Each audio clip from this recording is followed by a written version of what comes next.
Hello বন্ধুরা, আমার নাম রাকিব রহমান। স্বাগতম বলছি আমার চ্যানেল মিডনাইট হরর টেলস BD01-এ।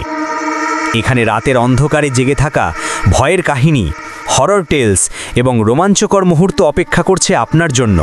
তাই সাবস্ক্রাইব করতে ভুলবেন না, আর বেল আইকনে ক্লিক করে নোটিফিকেশন সেট করে রাখুন, যেন নতুন কোনো ভিডিও আপনি মিস না করেন। তাহলে চলুন আজকের ভয়ঙ্কর গল্প শুরু করি। ওনার নাম ছিল হাশেম সাহেব। ঢাকায় সরকারি চাকরি করতেন। প্রতি মাসেই একবার গ্রামের বাড়ি যেতেন, মনোহরপুর, একটা ছোট্ট গ্রাম, পাশেই পুরনো একটা কবরস্থান। রাতে ওদিকে রাস্তা দিয়ে কেউ যায় না, কিন্তু উনি ভয় পাননি কখনো। সেদিন অফিস থেকে দেরি হয়ে গেল। শেষ ট্রেনে করে রওনা দিলেন গ্রামে ফেরার জন্য। ট্রেন থেকে নামতেই বৃষ্টি শুরু। রাত তখন 11:30।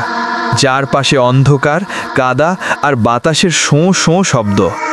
হাঁটতে হাঁটতে হঠাৎ দেখলেন সামনে একজন মানুষ হেঁটে যাচ্ছে। একটু তাকিয়ে দেখলেন এ তো জহির ভাই, পাশের বাড়ির মানুষ।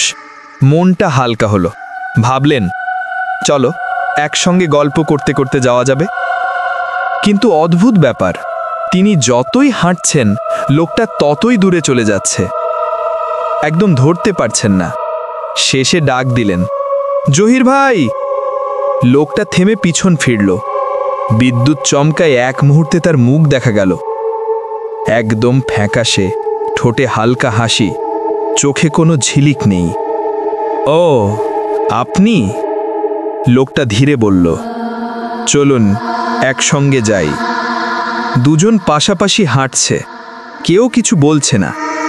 হঠাৎ হাশেম সাহেব লক্ষ্য করলেন লোকটার পা যেন মাটিতে লাগছে না, মাটির একটু ওপর দিয়ে ভাসছে। ভয় পেলেন, কিন্তু চুপ রইলেন। বাড়ির আলো দেখা যাচ্ছে সামনে। লোকটা বলল, এই যে আপনি পৌঁছে গেলেন। হাশেম সাহেব তাকাতেই দেখলেন লোকটার মুখ একদম বিকৃত, চোখে গভীর কালো গর্ত, ঠোঁট নেই। ভয়ে দৌড়ে বাড়ির ভেতরে ঢুকে দরজা বন্ধ করলেন। স্ত্রী জিজ্ঞাসা করলেন, এই সময় এমন ভয়ে ঢুকলেন কেন? উনি বললেন, জহির ভাইয়ের সঙ্গে ফিরলাম। স্ত্রী চুপ করে গেলেন। তারপর ধীরে বললেন, কি বলছেন? জহির ভাই তো মারা গেছেন 2 সপ্তাহ আগে। উনি স্থির হয়ে গেলেন। মনে পড়ল, ঠিক কবরস্থানটার পাশ দিয়েই তো ফিরছিলেন, আর জহির ভাইয়ের কবরও তো সেখানেই। এরপর থেকে উনি বদলে গেলেন। চুপচাপ একা একা বসে থাকতেন। রাতে ঘুম ভেঙে বলতেন, ও আবার ডাকছে, হাঁটতে যাবে নাকি? 1 মাস বাদ ঠিক একই সময় তিনি দরজা খুলে বাইরে গেলেন। পরদিন সকালে গ্রামের লোকজন তাকে পায় কবরস্থানের পাশে পড়ে থাকতে, চোখ বন্ধ, মুখে হালকা হাসি। তারপর থেকে কেউ আর সেই রাস্তা দিয়ে রাতে যায় না, কারণ লোকজন বলে রাতে মাঝে মাঝে দেখা যায় দুজন মানুষ পাশাপাশি হাঁটছে, একজন জীবিত আর একজন মৃত।